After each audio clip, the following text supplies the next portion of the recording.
현지 시각 28일 트럼프 대통령은 트루스 소셜을 통해 이란이 방금 우리에게 그들이 붕괴 상태에 처해 있다고 알려왔다고 밝혔습니다. 그러면서 그들은 해결을 시도하면서 우리가 가능한 한 빨리 호르무즈 해협을 개방할 것을 원하고 있다고 강조했습니다. 다만 트럼프 대통령이 언급한 이란의 붕괴 상태가 구체적으로 어떤 상황을 의미하는지 또 이란의 공식적인 정부 채널로부터 통보받은 것인지 등은 확인되지 않은 상태입니다. 이런 가운데 미국의 호르무즈 역봉쇄 조치가 효과를 나타내고 있는 것으로 알려졌습니다. 현지 시각 27일 월스트리트 저널에 따르면 전현직 이란 당국자들을 인용해 미군이 이란 항구로 들어오는 빈 유조선을 차단하고 수출용 선박의 출항을 막으면서 이란 내 원유 저장 탱크가 가득 차고 있다고 보도했습니다. 원유 감산을 피하기 위해 이미 유조선을 활용 중이지만 이마저도 부족해 전례 없는 수단을 동원하고 있다는 겁니다. 당국자들은 이란이 남부의 원유 생산 및 물류 거점인 아흐바즈와 아살루에 등지에서 컨테이너는 물론 상태가 불량해 버려졌던 폐탱크까지 활용해 원유를 보관하고 있다고 말했습니다.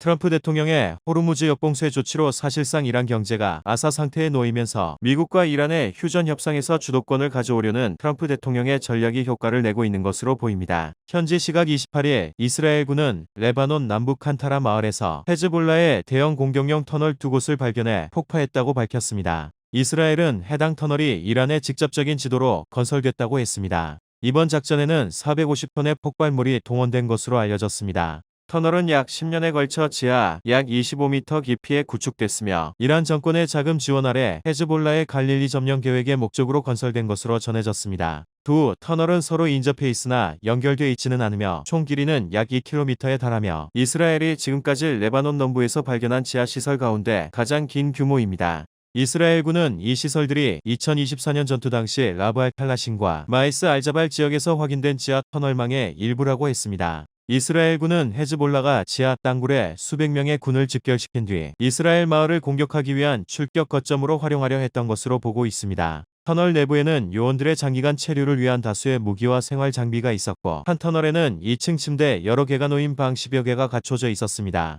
특히 터널에는 이스라엘을 겨냥한 로켓 발사대와 이를 지상으로 쏘아 올릴 수 있는 수직 통로도 있었습니다. 아랍에미리트가 오펙을 비롯한 오펙 플러스를 탈퇴한다고 선언한 건 오펙 체제에 불만을 가져왔던 미국의 승리를 의미한다는 분석이 잇따르고 있습니다. 실제로 트럼프 대통령은 미국이 중동 오펙 회원국들의 안보를 지켜주는 동안 그들이 유가를 높게 유지하고 있다며 오랜 기간 오펙을 공개적으로 비판해 왔습니다. 실제로 로이터 통신은 UAE의 오펙 탈퇴는 2018년 유엔 총회 연설에서 오펙이 유가를 올려 전 세계를 착취하고 있다고 비난한 트럼프 대통령의 승리를 의미한다라고 평가했습니다. UAE의 탈퇴는 오펙의 가격 통제력 약화로 이어져 장기적으로 소비자들에게 긍정적인 영향을 미칠 것으로 예상됩니다. CNN도 오펙의 힘을 약화시키는 것은 장기적으로 미국 소비자들에게 이로울 수 있다며 UAE는 역내 두 번째로 큰 산유국으로 오펙 회원국 규정에 따른 제약 없이 자유롭게 원유를 생산할 수 있는 주요 신규 경쟁자로 시장에 등장하게 된다고 했습니다.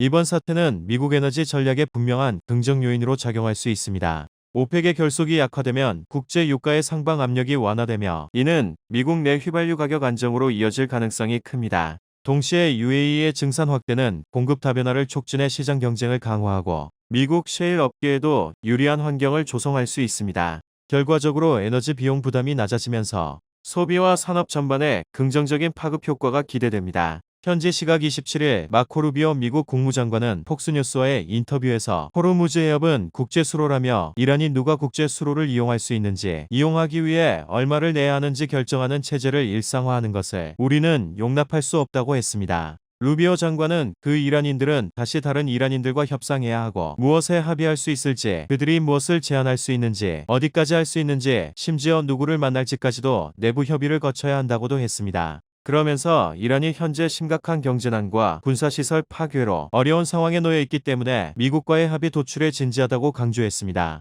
앞서 악시오스는 이란이 호르무즈 해협을 우선 개방하고 종전을 선언한 뒤 추후 핵협상을 이어가자는 제안을 중재국을 통해 미국에 전달했다고 보도한 바 있습니다. 이란과의 종전 비핵화 합의가 불발될 경우 미국의 이후 조치에 대해선 대통령이 결정할 문제라면서도 현재 이란에 가해지는 제재 수준이 매우 강력하다는 점을 언급하고 싶다고 밝혔습니다.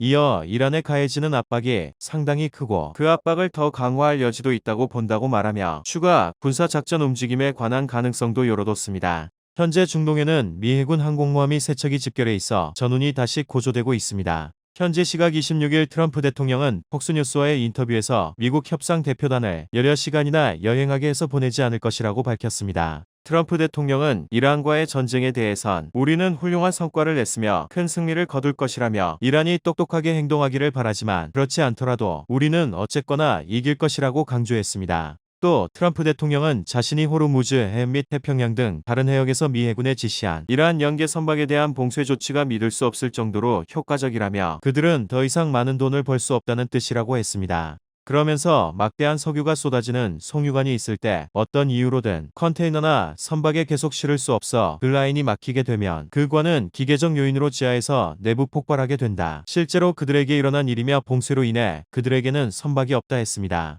이어 그냥 폭발하는 것이다라며 그리고 그들은 그런 일이 발생하기 전까지 사흘밖에 안 남았다고 말한다. 일단 폭발하면 복구는 불가능하다. 복구한다고 해도 현 규모의 50% 정도밖에 안 될 것이라고 했습니다. 트럼프 대통령의 이러한 언급은 봉쇄로 인해 이란 송유관이 막히면 관 내부에서 폭발이 일어나 석유 산업 재건이 사실상 불가능하다는 취지로 보입니다. 현지 시각 26일 레바논 국영통신 NA에 따르면 이스라엘군은 전투기를 동원해 레바논 남부 크파르 테브니트 등지를 표적 공습했다고 보도했습니다.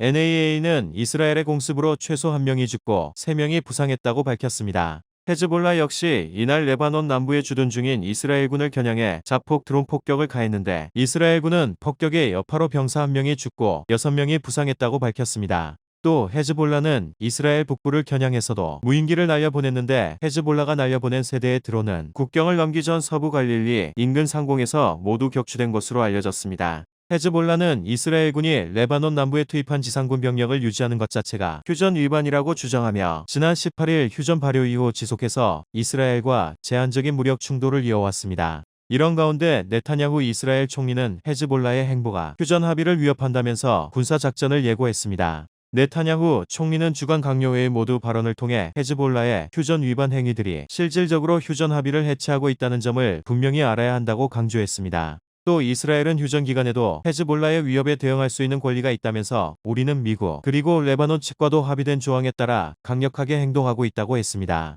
현지 시각 23일 트럼프 대통령은 트루스 소셜을 통해 나는 미 해군의 호르무즈 해협 수역에 기뢰를 설치하는 모든 선박에 대해 그것이 아무리 소형 선박이라 할지라도 사격해 격침하라고 명령했다고 밝혔습니다. 이어 주저해서는 안 된다고 강조하며 이란에 대한 군사작전 과정에서 미국이 이란의 해군 함정 159척을 격침해 바다 밑에 가라앉아 있다고 강조했습니다. 트럼프 대통령은 호르무즈 해협에서 미군의 기뢰 제거 작전과 관련해선 이 활동을 계속하되 그 규모를 3배로 늘릴 것을 명령한다라고도 했습니다. 또 다른 게시글에서는 이란은 지금 누가 그들의 지도자인지 파악하는데 매우 큰 어려움을 겪고 있다며 전쟁에서 처참하게 패배하고 있는 강경파와 사실 별로 온건하지도 않은 온건파 사이 내분이 벌어지고 있는 상황은 미친 듯하다라고도 이란의 사정을 알렸습니다. 현재 이란은 호르무즈 해협의 특성상 장거리 운항이 필요 없는 점을 이용해 기뢰를 부설하고 선박을 납포하고 있습니다. 트럼프 대통령은 이란을 압박하기 위한 해상 봉쇄를 이어가고 있으며 이란은 호르무즈 해협에서 선박에 발포하거나 납포하는 등 맞대응에 나서고 있습니다.